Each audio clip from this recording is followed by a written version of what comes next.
balandi ya vision internationale Congo TV bino bato toujours kolanda elle na la patron toza toujours na cadre ya mboka Congo ezobonga te mpona ba injustice alors toye awa na tous les house bato ya ensemble biso nyonso ensemble toye awa mpona kolakisa pasi oyo eza na motema na biso comment se fait-il que bato nyonso bazoposi ba candidature na bango mais comme na tour à son excellence Moïse Katumbi baboyi aleka bazongiseli ba passeport baboyi akota Congo alors ezosala pasi yango bomoni ensemble mobimba baye ko déposer memo na bango mpona kolakisa pasi oyo eza na motema na bango message na bango eza soki Moïse Katumbi a posé candidature te élection ekozala te alors bokolanda ba image bokomona ba interview bandeko ndenge balobi balakisi pasi wana eza na kati ya motema na bango alors Congo eza ya biso nyonso mwana nyonso ya Congo aza na droit ndenge moko pe son excellence Moïse Katumbi aza na droit bozopekisa ye mpona nini to bozobanga nini bino nde bokoyeba mutu nini bozobanga merci bozala toujours branché merci na équipe mobimba vision internationale Congo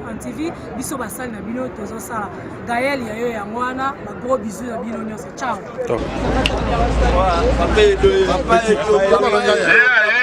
Papa Edo komoni yo awa entouré na bato tolito yeba impression na yo par rapport à makambo ezoleka na injustice ezoleka na Congo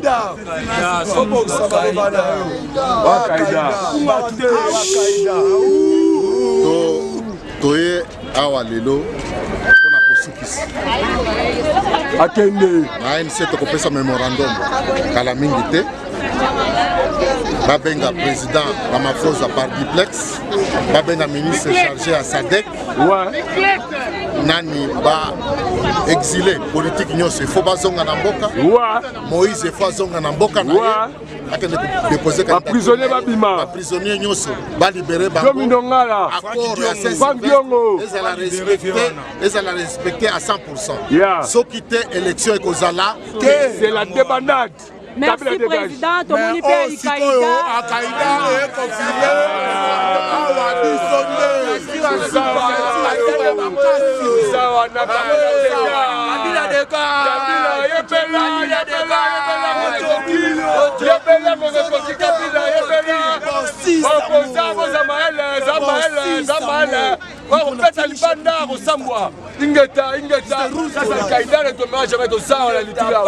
Merci beaucoup. biso nde bato basili komba na jobo akaida bato baboya misiki tobaki mpona komba tokolemba te anyway tozali yango ozomona toboyi kabila leso na Congo eza te combien de leso tosali wana ba distraction leso eza te kabila fake par force balle à la tête fini. Merci beaucoup.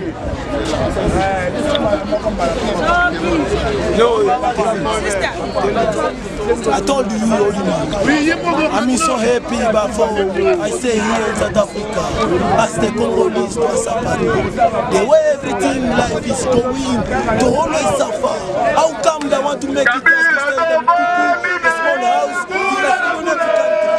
Kabila, I didn't say anything. I didn't say anything to Moïse and Kabila.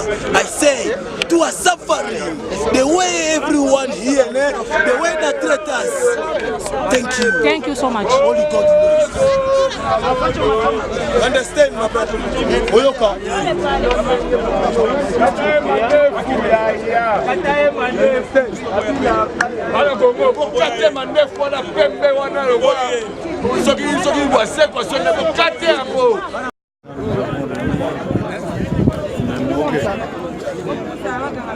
Vous venez de voir vous-même que nous venons de...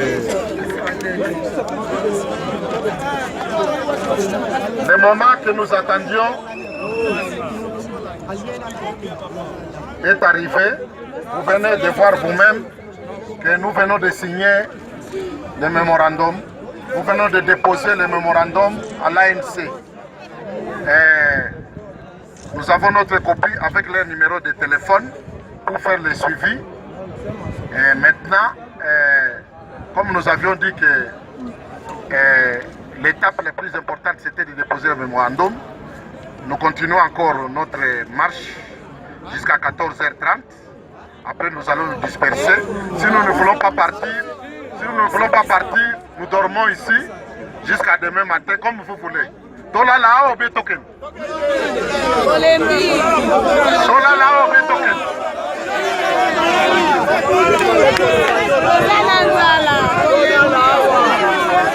Tola la.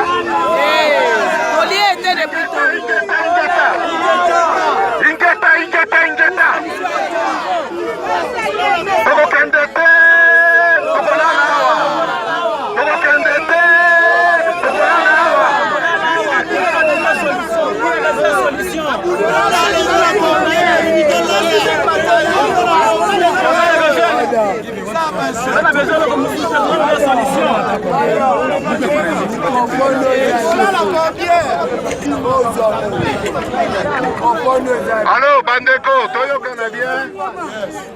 Toyo Canadien. Mutu na mutu ayebi ndenge ayaki, babus eutaki ba epai na epai.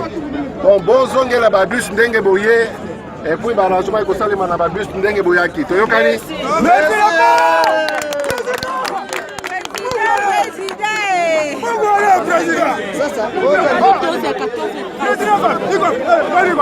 Team, yes. And I'm rolling and speed. Okay, can you just briefly tell us about the purpose of this protest today? C'est quoi le mandat de marche, l'objectif de cette marche? Je m'appelle Edouard Kassongo Bin Mulonda. My name is Edouard Kassongo Bin Mulonda, coordonnateur de l'Ensemble pour les changements of Ensemble for en Change Afrique australe, in Southern Africa, SADC. SADC. Le but de notre manifestation aujourd'hui, The aim of this today c'est pour protester is to protest contre tout ce qui se passe dans notre pays. Le Congo. against everything happening in DRC. Et nous sommes venus apporter un message We came with a message à l'ANC to the ANC parce que tous les problèmes que nous connaissons aujourd'hui because all the problems we have today a commencé à partir de 2011, started in 2011 lorsque Kabila a volé l'élection when Kabila stole the de election Tshisekedi. of Tshisekedi. Il y a un président There was a president de l'Afrique du Sud in South Africa à ce moment-là at that time qui avait soutenu who allowed that le to coup happen, d'État électoral who allowed Kabila to take que power Kabila avait fait en 2011. in 2011. Les conséquences The consequences ont commencé à partir de ce jour-là started from that day jusqu'à aujourd'hui. until today. Comme maintenant, Since il y a now, eu un changement there's a change dans l'ANC. in ANC. L'ANC commence à pratiquer The ANC is now la politique de Nelson Mandela. doing Nelson Mandela C'est pour ça que nous politics. sommes revenus ici, So we came back à la here today, source, at the source, aux racines, at the seed, pour demander to ask au président Cyril Ramaphosa the President Cyril Ramaphosa de faire pression to put pressure sur Joseph Kabila on Joseph Kabila afin que so that chez nous, in our country nous puissions aller aux élections we are able to go to dans la free paix and et fair dans le elections. calme. Nous voulons le retour immédiat de Moïse Immediate Katumbi return Chapwe, of Moïse Katumbi. le candidat que tous les peuples congolais aiment, It's the candidate that the entire country puisse likes. aller au Congo So he can go back to pour Congo déposer sa candidature. to bring his election. Aujourd'hui, Today, pas demain, nous voulons la libération de tous les prisonniers politiques. we want all the prisoners, political prisoners, to be free. Nous voulons qu'on puisse enlever immédiatement la machine à vote. We must remove the machine of vote. Et nous voulons aussi And we also want qu'il y ait la paix et la tranquillité. peace. Tout ce que Kabila fait jusqu'à aujourd'hui, Everything Kabila has been doing to this day, c'est grave. Nous ne sommes pas d'accord. we are not Nous happy. n'avons plus le temps d'attendre. We no longer have time to wait. Mieux vaut prévenir It's better to warn. que guérir. It's better to warn than to heal. La plaie est Prevention très is better grave. than cure. It's very bad. Nous demandons sincèrement We ask tous les comités de l'ANC, the entire ANC, président Cyril, President c'est un Cyril démocrate. Ramaphosa is a democrat. Aujourd'hui, l'ANC a retrouvé ses valeurs. We recover the values. Il ne faut pas croire à Kabila. You cannot believe in C'est un Kabila. menteur. He's a liar. Et il n'y aura pas de processus électoral There will not be free and fair libre et elections. transparent There will not be free and fair si nous ne elections. décidons pas If we aujourd'hui. don't decide Il today, est temps de décider. it's time to decide. Il est temps de décider. Il est temps de décider. It's time to decide. Le message à tous les peuples The congolais, message for all the Congolese people le message de tous les peuples congolais qui sont à l'extérieur that are out abroad est que de faire confiance is to trust à Dieu God et de continuer à faire pression. and continue fighting. Il n'y a pas d'élection There is no elections avec la machine de vote. with the machine of vote. Il n'y aura pas d'élection There will be no elections. si Moïse Katumbi ne rentre pas au pays. Katumbi doesn't come back. Il n'y aura pas d'élection There will be si no on ne election. libère pas les prisonniers politiques. If they don't free all Il n'y people, aura pas d'élection si les accords de Saint-Sylvestre ne sont pas respectés. there will be no elections if you don't respect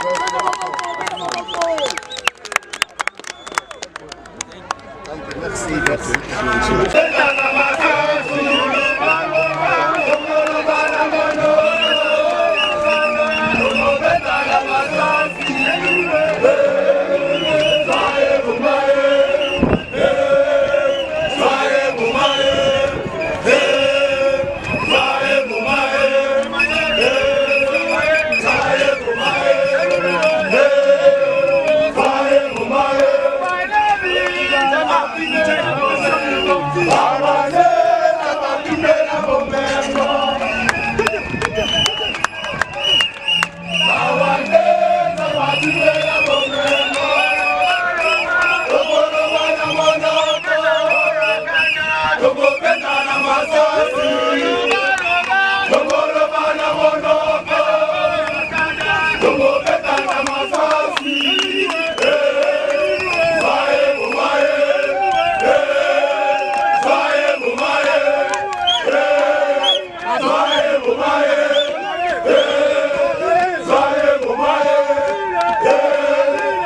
méchant.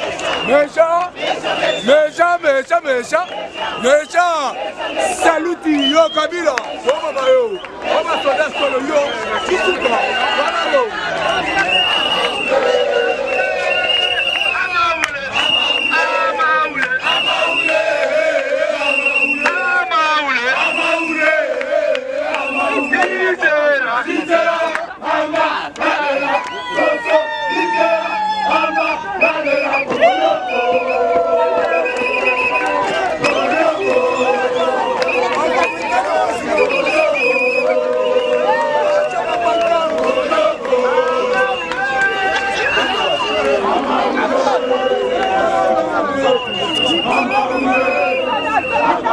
Papa Paki, bonjour. Bonjour. Tolingi de impressionnant par rapport à Marambo qui s'est passé dans Mboka na biso Congo pour son excellence Moïse Katumbi. Mais pour Nangaï, solution Nangaï, ça m'engage que moi.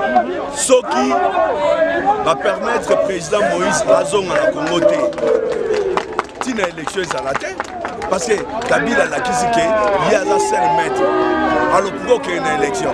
Alors pourquoi l'opposition va s'allier ensemble pour résister contre la décision de Kabila qui le président Moïse a voté. Donc en 60, Lumumba Zaki dans la prison. Tant que on prenait la table ronde pour négocier l'indépendance, qu'est-ce qu'ils ont fait? Alors plutôt qu'on s'engalatait ceux qui Lumumba ont libéré et puis a commis l'Afrique du Sud, la commis la Belgique. Alors on va libérer Lumumba, Lumumba a accueilli, a siégé ensemble. Pourquoi l'opposition va dire que tu as une élection qui Moïse a mis, à Sangaï Nabiso, a déposé candidature comme ça, tu as une élection. Merci papa, merci beaucoup. Lelo, ANC, Bayoka Mongongo na biso, président Ramaphosa, Ayoka Mongongo na biso place Azali, Sadek Mobimba, Bayoka Mongongo na biso, biso Lelo, Lelo Tolobi Boy, Lelo Tolobi Boy,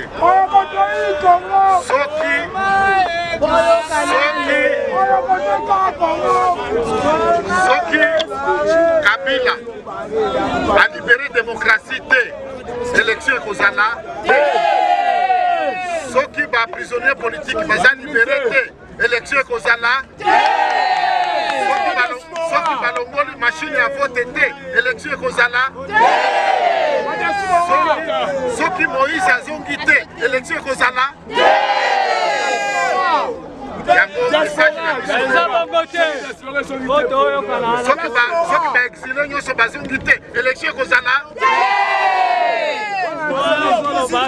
donc c'est clair.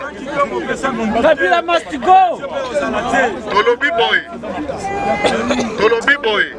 Trop c'est trop. Toko kendete lelo tokolala. Tokolala. Babo babiso. Ya polisi ayoka.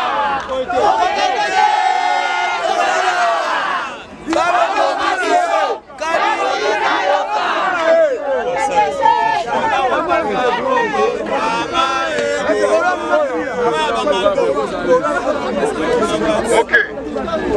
Nani Tokoyemba dans le calme. Salvan, Moïse Congo. Bina dans le calme. Donc qui va pas force Sabino. Il y a un moment où Saïda, c'est comme Makasi. Oh, bah si ma mindu qui vient voir, il va quand biso na mboko. On a mboka na biso. Lelo. Donc dernier coup de sifflet.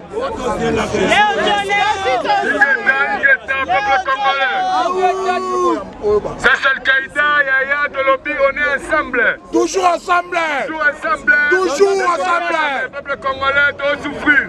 Ya solo. Ne tombera jamais. Jamais. Quand nous sommes allés à Bunda, Telemela Mokanaye, parce que t'es comme Yasuka. Yasuka. Donc il va bel lieu. Yaya.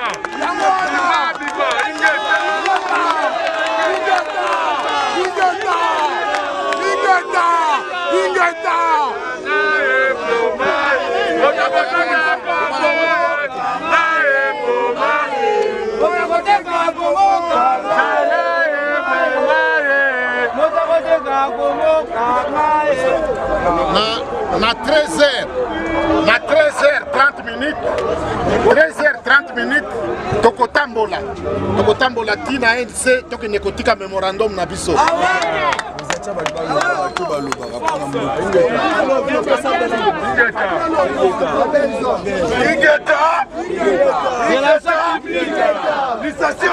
Licencié à Pépi Ouest va conseiller courant. Pays le plus riche du monde entier, le peuple le plus fort. Pauvre.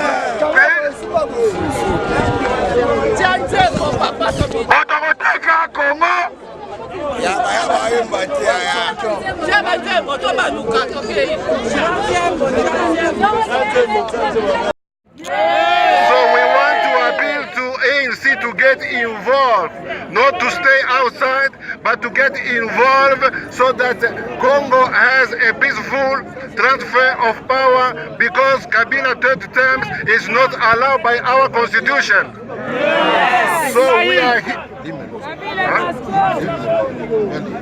Yeah, so I'm going to read the memorandum for the people of Congo so that we'll hand it over to the ANC, because ANC is the governing party.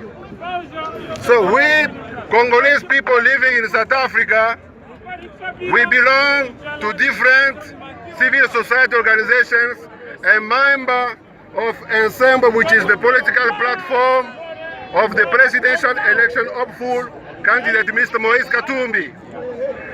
We denounce and condemn the targeted and selective attempt for exclusion of Mr. Moise Katumbi from the presidential race.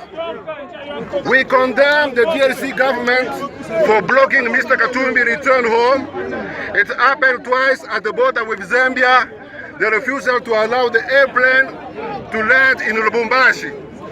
So we denounce the clear violation of the December agreement, which recommend the liberation of political prisoners to de-escalate tension prior to the upcoming election. So we denounce the maneuver to allow Kabila third term as the president, which is forbidden by our constitution. So we appeal to the ANC governing party to ask South African government and the International Relations Department to demand the respect of the December agreement, which has been endorsed by the UN and the Security Council, the African Union and SADC and the European Union.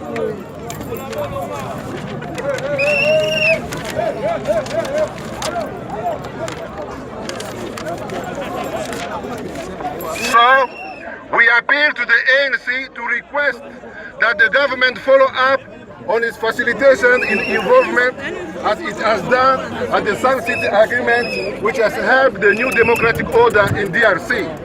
We appeal and demand that South African government, as the leading SADC country, promote and support an inclusive, free and fair election in DRC to guarantee peace, security and stability in the Great Lakes and SADC in general. We demand that Mr. Moise Katumbi, who is leading contender in the upcoming election, be allowed free return back home and submit his presidential candidacy freely as any other Congolese citizen and candidate. So we appeal to the South African government to request the protection and safety by MONUSCO for those presidential candidates whose life is in danger, especially Mr. Moise Katumbi. So we thank the ANC for accepting our memorandum on behalf of Congolese people and on behalf of Moise Katumbi, our presidential candidate. We thank you. Thank you.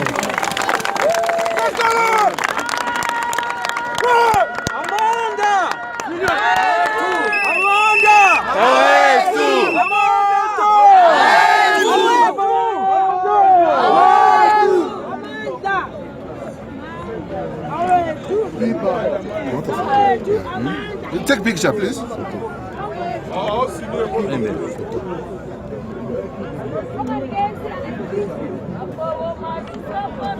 Thank you, sir. Let me just sign. Let me sign.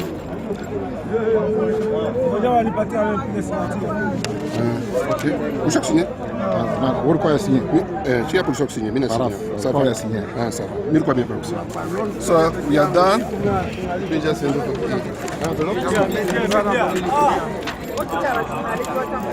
Il faut des plus encore.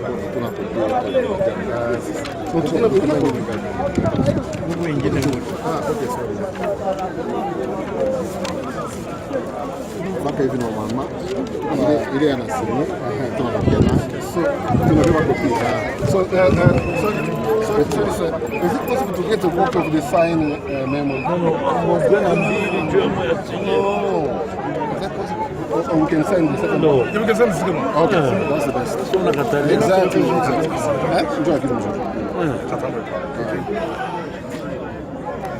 Signé tout Puccini. Paraf, ok. Spirit acclamation.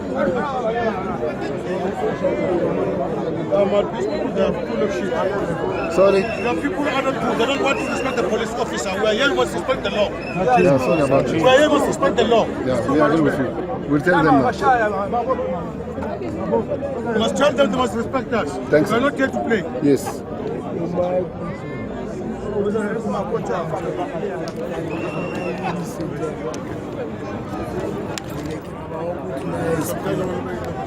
Président Macky Sall awa Cordo aza awa na biso militaire nyonso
Nazoya.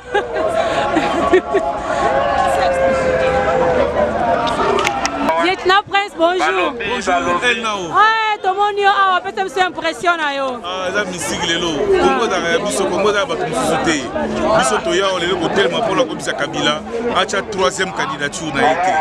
Toya pour la commission de Sadek que le président Moïse a la droit à causer la Congo à sa congolais. Hier muto aso benga na Kabila, Moïse a contre la Congo na Kenya za kwa tambo kwa. Yango lelo to telemi awa, to ko tika mémoire sur la Sadek. Merci beaucoup. Ministère, tu as un candidat pour moi. Pour la Mundele, tu as un chiffre. Tosifitro Kongola nyokwami ezala Moïse ezala Mbemba ezala nation ibimoka koboma ya mgando oyoki wana kanda ya Kongo ya bavatite biso ba peuple congolais jeunesse Kabila o Mobutu alobaki la jeunesse de demain et si to biso kalambwa l'essentiel économique peuple wese to biso anda soka to la Russie tous les provinces bayaya pour la muka mama mandepo atiki ya wemba kufaki ana kufa peuple congolais, Kate Mandefu.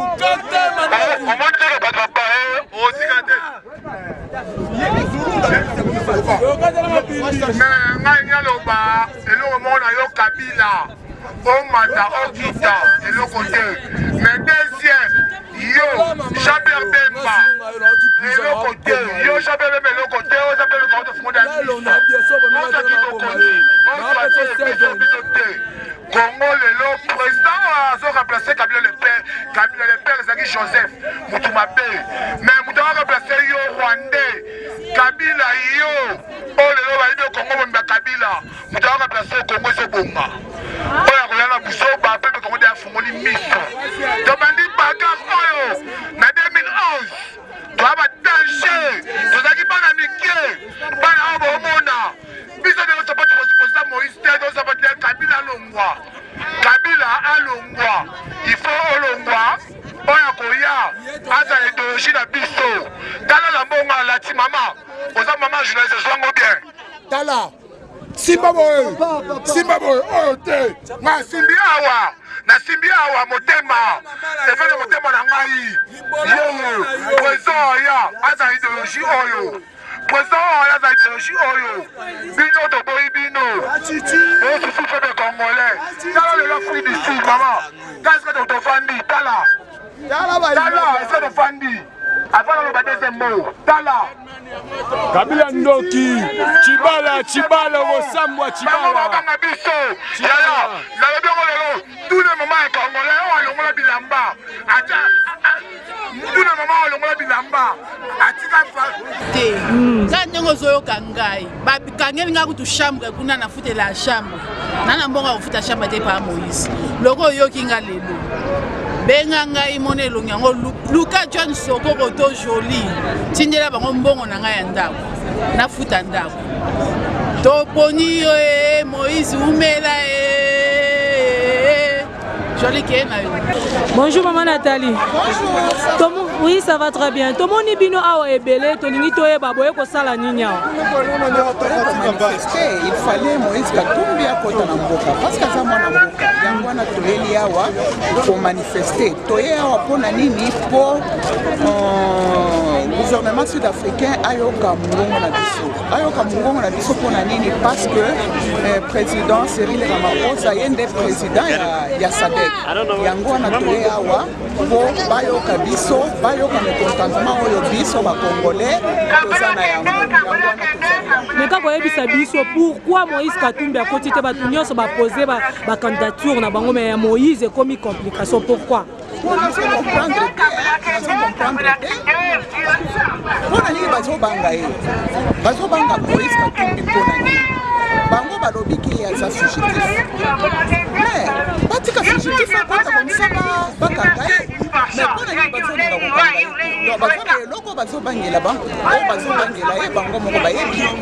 C'est que c'est injustice au Baosala, selon vous. C'est ça. Il faut que c'est notre seul espoir pour la RDC. Merci maman Nathalie, maman bonjour. Juste Liloba. Il y a une Liloba, tout le monde a un bandeko, juste Liloba. En fait, sur le même ordre d'idée, pour réclamer injustice faisant la quatrième. Précisément contre la personne de M. Moïse Katumbi. Aza Congolais, il faut qu'il y à Kota. Parce que Azaï Kota, pour déposer la candidature à la présidence. Pourquoi pas? Il fallait qu'il y ait étant qu'un Congolais, à Kota, dans la quatrième, pourquoi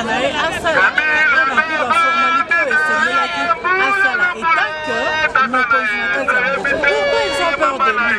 Et puis, comment la vie c'est un otage? Parce que toujours l'andagie c'est comme un mouvement comme un koana. Un peu il m'a pourquoi? Après ça me réponse parce que c'est qu'on a dit à travers le média, à travers les réseaux sociaux, dans le but il y a un porte-parole, il y a majorité à Wangana qui a le but que non, Moïse n'a pas osé à Coco de la Kasumbalesa. Et pourtant c'est faux, tout ça dans ma vidéo, ils ont prouvé et pas à bâtir l'immigration à Kasumbalesa pour la qui s'est aussi à faire de ce qu'on a.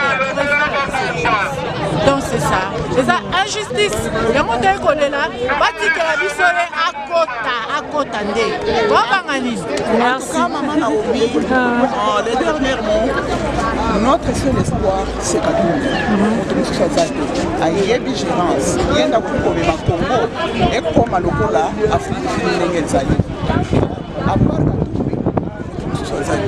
merci beaucoup.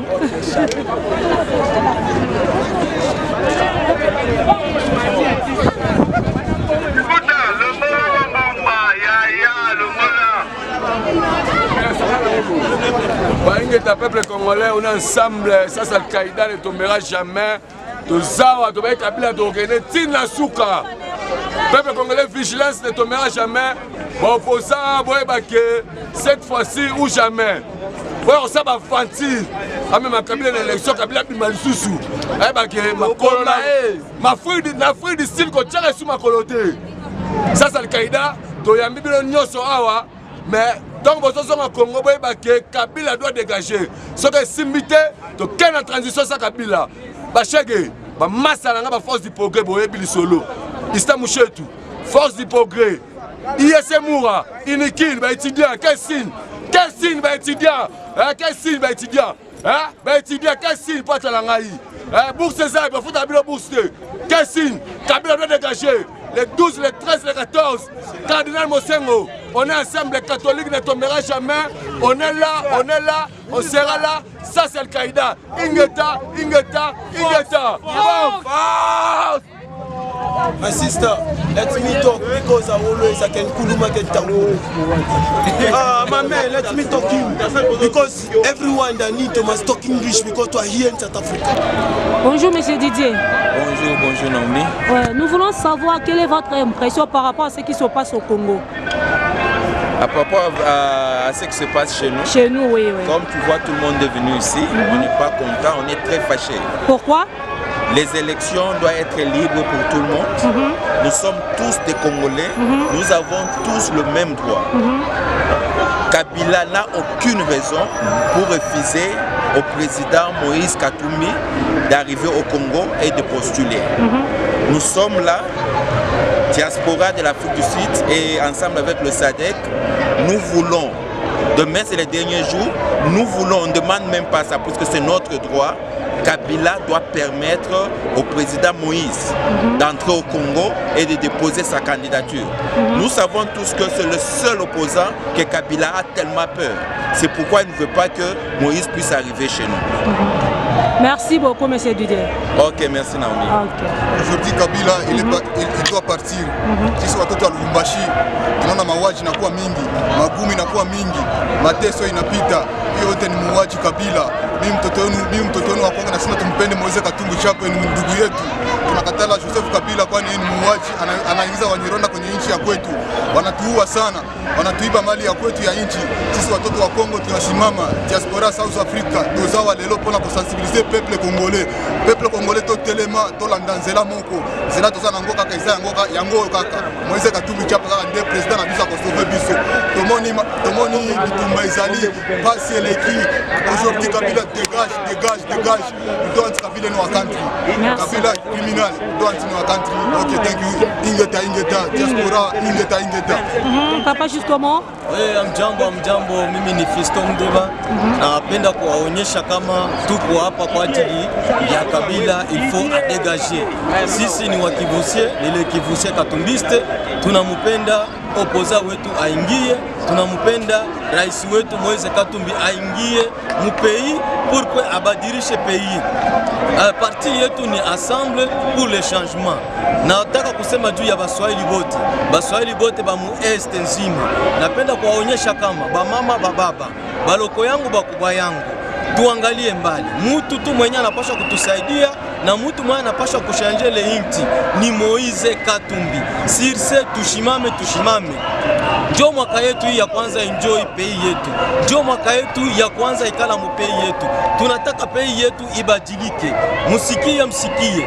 Basikie balete ya mambo ya huku na katala. Mimi ni mzaliwa wa Uvira. Niko hapa kama nakimbia, sikukimbia kama sijui nini na nini. Nakimbia juu ya pays kwa mbaya. Lakini sasa kwa leo tunataka pays yetu igeuke. Tunataka pays yetu kuwe mzuri. Juu na sisi turudie. Tunakuwa huku, unakia sikia banapiga simu. Baba anaenda kushamba anakufa. Mama anaenda kushamba anakufa. Vraiment hatutaki bile vitu yote hatutaki. Tunapenda tukue kama batu. Kama jinsi tuko, tunapenda rais wetu bamufungule aingie ndani ya pays. Juu yeye ni mtu ni mkongomani a 100%. Sisi tunapenda vraiment bamulibere ile kumkawiza pale Kasumbalesa Zambia sio nchi yake. Nchi yake ni Mkongo. Sasa ilifale bafungule mafrontiere bamuingize.